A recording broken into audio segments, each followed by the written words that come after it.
So last video में fundamentals of partnership chapter का हम लोग पास्ट एडजस्टमेंट कर रहे थे।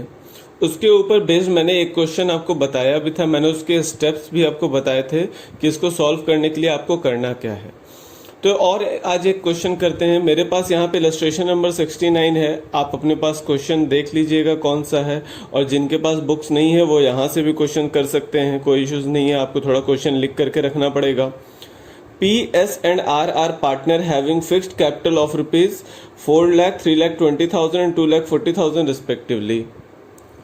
They share profit in the ratio of 3:1:1. वो प्रॉफिट किस रेशियो में शेयर करते हैं? 3:1:1. The partnership deed provide for the following which were not recorded in the books. Partnership deed ने ये सारी चीजें बताई हैं, ये सारी चीजें बुक्स में रिकॉर्ड नहीं की गई थी, मतलब कि एरर्स होता, वहां पे ओमिशन था। इंटरेस्ट ऑन कैपिटल रिकॉर्ड नहीं हुआ है at the rate of 5% per annum, जो कि देना चाहिए था पर नहीं दिया। Salary to P 3,000 per month देना था एंड आर को 2,000 पर मंथ देना था पर नहीं दिया है। Transfer out of general reserve rupees 20,000 और transfer out of profit to general reserve, profit से जनरल रिजर्व में कितने पैसे ट्रांसफर करने थे? 20,000। Now net profit for the year ended 31 March 2018 were 2 lakh. Now जब हमने ये सारे काम नहीं किए, मतलब इंटरेस्ट ऑन कैपिटल नहीं दिया, सैलरी नहीं दिया, आर को भी नहीं दिया, पी को भी सैलरी नहीं दिया, और जनरल रिजर्व में पैसे भी ट्रांसफर नहीं किए, इसका मतलब जो ईयर एंड का नेट प्रॉफिट बचा हुआ था, हमने क्या मिस्टेक किया होगा? हमने सारा का सारा प्रॉफिट क्या किया होगा? पार्टनर्स में डिस्ट्रीब्यूट कर दिया होगा, विच मीन्स कि पार्टनर्स के अकाउंट में क्रेडिट कर दिया होगा। ये तो मिस्टेक था, इसको हमें ठीक करना होगा। तो कैसे ठीक करेंगे? तो ये हमारा देखिए, यहां पर हमें नेसेसरी रेक्टिफाइंग एंट्री बोल रहा है, एडजस्टमेंट एंट्री करना है ना। इसको एक बार भूल जाओ और अब इसके वर्किंग नोट में आ जाओ, जो मैंने आपको टेबल बना करके सॉल्व करने के लिए बताया था, जिसमें हमने पार्टनर पी का डेबिट और क्रेडिट वाला कॉलम बना लिया, ये पर्टिकुलर्स का कॉलम हो गया। फिर पार्टनर एस का डेबिट क्रेडिट कॉलम, आर का, और एक फर्म का कॉलम हमने यहाँ पर बना लिया है। नो, हमारा सबसे पहला मिस्टेक क्या था? हमने इंटरेस्ट नहीं दिया, सैलरी नहीं दिया, जनरल रिजर्व में प्रॉफिट ट्रांसफर नहीं किया, और तो और पूरा का पूरा 2 लाख रुपए क्या किया है? पूरा का पूरा 2 लाख पार्टनर्स में डिस्ट्रीब्यूट कर दिया। तो पहले तो उसको रिवर्स करना पड़ेगा। उसको रिवर्स करने के लिए क्या करना होगा? पार्टनर्स का कैपिटल अकाउंट डेबिट करना पड़ेगा। ठीक है, पार्टनर्स का कैपिटल अकाउंट डेबिट करना पड़ेगा। अच्छा, मैं बार बार अभी कैपिटल अकाउंट बोल गया, पर क्योंकि ये क्वेश्चन फिक्स्ड कैपिटल मेथड का है तो कैपिटल अकाउंट नहीं, करंट अकाउंट, पार्टनर्स का करंट अकाउंट में वो करना होगा। तो पार्टनर्स का करंट अकाउंट डेबिट करना होगा, विच मीन्स कि फर्म का अकाउंट क्या करना पड़ेगा? क्रेडिट करना पड़ेगा। तो हमने सॉल्व करना स्टार्ट किया। क्या लिखा है यहाँ पे? Profit of rupees 2 lakh already apportioned in the ratio of 3:1:1। 3:1:1 के रेशियो में हमने अभी तक ऑलरेडी प्रॉफिट बांट दिया होगा। तो उसको रिवर्स करेंगे तो फर्म का जो अकाउंट है उसको वापस से क्रेडिट कर देंगे, और 3:1:1 के रेशियो में पी का, एस का और 1 का अकाउंट को डेबिट कर देंगे।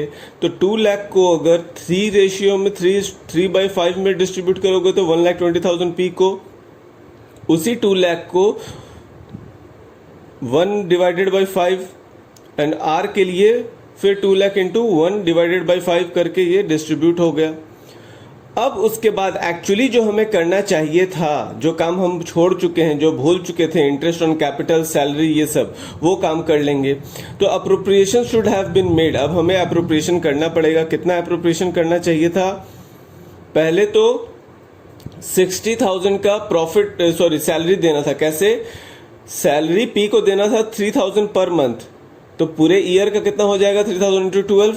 उसी तरीके से आर को देना था हमें 2,000 पर मंथ, तो उसका भी सैलरी हो जाएगा 2,000 इंटू 12 करके 24,000। तो उसको पार्टनर को दे रहे हैं, मतलब पार्टनर का अकाउंट क्या होना चाहिए? क्रेडिट होना चाहिए। पार्टनर से करंट अकाउंट क्रेडिट हो गया। पी को दिया, आर को दिया, तो आर का करंट अकाउंट क्रेडिट हो गया 24,000। तो टोटल हमारे पास कितना हो गया? ये 60,000। ठीक है, तो फर्म को कितने का लॉस हो गया? कितने रुपए से वो डेबिट हो जाएगा? 60,000। इंटरेस्ट ऑन कैपिटल भी फर्म के लिए डेबिट होगा, और इंटरेस्ट ऑन कैपिटल अकाउंट सारे पार्टनर्स का कैपिटल पर, जो कैपिटल का अमाउंट दिया हुआ है उसके ऊपर 5% के रेट से इंटरेस्ट को कैलकुलेट कर लेंगे और हर पार्टनर के अकाउंट में क्रेडिट कर देंगे, और उसका जो भी टोटल होगा वो फर्म के अकाउंट में डेबिट कर देंगे। ठीक है, उसका जो भी टोटल होगा उसको फर्म के अकाउंट में डेबिट कर देंगे। इसके बाद अब यहां देखो, यहां 2 लाख अमाउंट है और यहां पर कितना अमाउंट है 1 लाख। इसका अगर इन दोनों का टोटल करोगे 60,000 प्लस 48,000 तो कितना आएगा 1,08,000। नाउ 2 लाख अमाउंट क्रेडिट है और 1,08,000 डेबिट है, तो मतलब अभी भी कितना प्रॉफिट बचा हुआ है यहाँ पे 2 लाख माइनस 1,08,000 करके देखो तो आ जाएगा यहाँ पर 92,000। कितना आ जाएगा 92,000। नाउ 92,000 बचा है, बट हमें 20,000 रुपीज जनरल रिजर्व में भी तो ट्रांसफर करना था, तो कितना पैसा बचेगा जो पार्टनर्स के बीच में हम लोग डिस्ट्रीब्यूट कर सकते हैं। तो 92,000 कैसे आया ये देख लो कैलकुलेशन। 2 लाख, ये 2 लाख है माइनस इन दोनों का टोटल, अभी तक का टोटल कितना आ गया ये 1,08,000, ठीक है ना। तो ये हमारा अमाउंट कितना आ जाएगा 92,000। कितना आ गया ये 92,000। उस 92,000 में से अब हम लोग 20,000 जनरल रिजर्व वाला हटा देंगे 20,000, तो पार्टनर्स को कितना डिस्ट्रीब्यूट कर सकते हैं 72,000। देख रहे हो अब यहां पर वापस से 72,000 रुपीज डेबिट है, ठीक है। उस 72,000 को हमने 3:1:1 के रेशियो में हर पार्टनर को डिस्ट्रीब्यूट कर दिया, मतलब पार्टनर्स के करंट अकाउंट में क्रेडिट कर दिया है। नाउ करंट अकाउंट में क्यों कर रहे हैं क्रेडिट, क्योंकि यहां पर हमारे पास फिक्स्ड कैपिटल मेथड फॉलो किया गया है, ठीक है। इसके बाद सभी का टोटल कर लेंगे, हर कॉलम का टोटल है, ये हर कॉलम का टोटल है, ठीक है। इस कॉलम का टोटल 40,000, ये वाले कॉलम का 30,400, इस कॉलम का टोटल 40,000, इस कॉलम का टोटल 50,400। उसी तरीके से फर्म का डेबिट वाले का है टोटल 1,80,000, फर्म के क्रेडिट का टोटल है 2 लाख। इसके बाद अब पर्टिकुलरली हर एक पार्टनर को और फर्म को देख करके उसका डिफरेंस निकालेंगे। जैसे पी के डेबिट साइड पर टोटल है 1,20,000 और पी के करंट अकाउंट के क्रेडिट साइड का टोटल है 99,200। इसका मतलब कि दोनों में से बड़ा कौन है डेबिट वाला। तो क्या बचेगा हमारे पास डेबिट बैलेंस बचेगा 1,20,000 माइनस 99,200। कितना डेबिट बैलेंस बचेगा 20,800। उसी तरीके से एस के पास आते हैं, इसके डेबिट में है 40,000 और क्रेडिट में है 30,400, तो ये भी डेबिट बैलेंस बचेगा। कितना डेबिट बैलेंस बचेगा, डिफरेंस अमाउंट निकाल लो 9,600 डेबिट बैलेंस। अच्छा, आर के डेबिट में है 40,000 और क्रेडिट में है 50,400, ठीक है। तो ये जो है ये क्रेडिट ज्यादा है, इसका मतलब इसका क्रेडिट बैलेंस बचेगा, डिफरेंस अमाउंट निकालोगे 10,400 क्रेडिट बैलेंस। सिमिलरली फर्म का देख लेंगे तो फर्म का क्रेडिट साइड ज्यादा है, डिफरेंस अमाउंट निकालेंगे 20,000 क्रेडिट बैलेंस फर्म में आ गया। अब आपको कौन डेबिट, किसको डेबिट करना है किसको क्रेडिट करना है यहां दिख रहा है, तो उसके अकॉर्डिंगली हम लोग डेबिट और क्रेडिट कर लेंगे। P current account debit, S current account debit, amount यहां पर दिया हुआ है। To R current account credit करना है और जनरल रिजर्व एक लाइबिलिटी होता है और वो क्रेडिट होगा। और ये जो डिफरेंस अमाउंट फर्म में जो 20,000 का आया है that is only the general reserve, वो जनरल रिजर्व ही है, ठीक है। ये सिर्फ और सिर्फ जनरल रिजर्व है।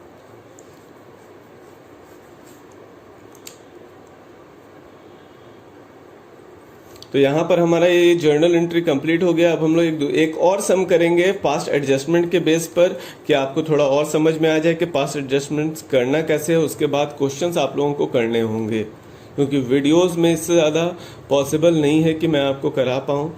आपको जितने भी इलस्ट्रेशंस हैं उसको सभी को प्रैक्टिस करना होगा, उसके बेस पर जितने सारे प्रैक्टिकल क्वेश्चंस हैं उनको भी प्रैक्टिस करना होगा।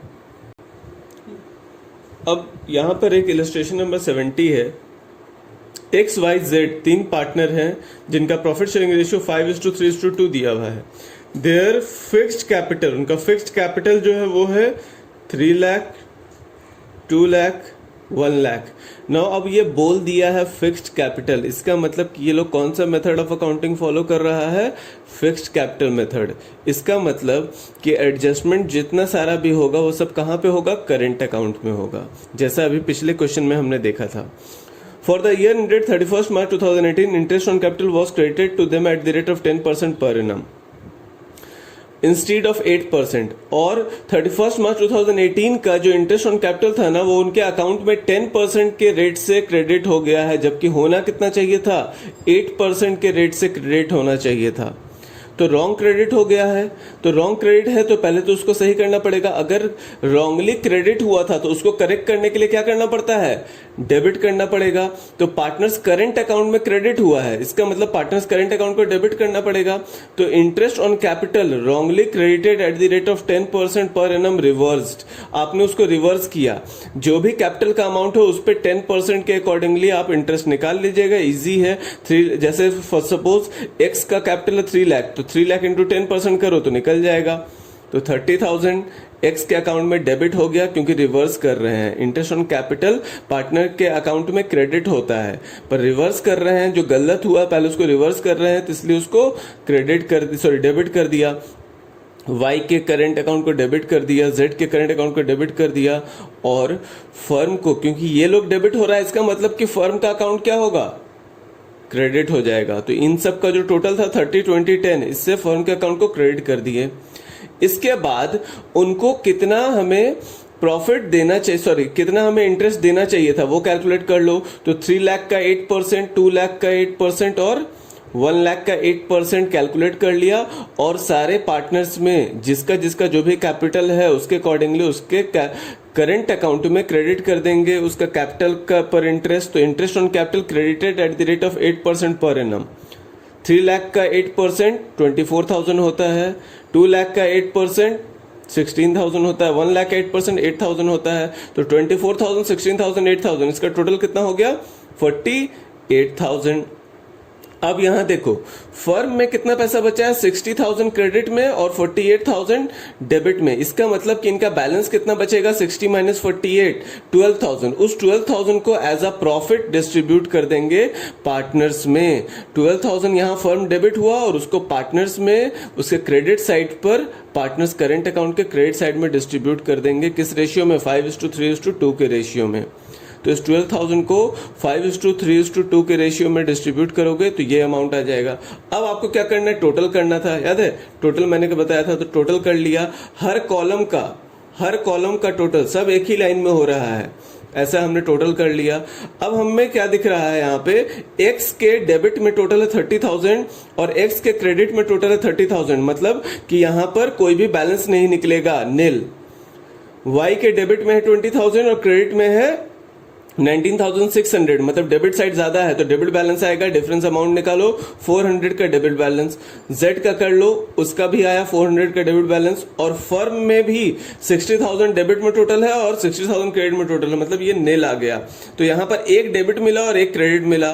तो वाई का करंट अकाउंट क्या हो जाएगा, यहाँ पर हमारे पास डेबिट 400 अमाउंट से डेबिट, और जेड का करंट अकाउंट क्या हो जाएगा, क्रेडिट हो जाएगा। तो एंट्री आ गया हमारे पास wise current account debit to जेड्स करंट अकाउंट 400।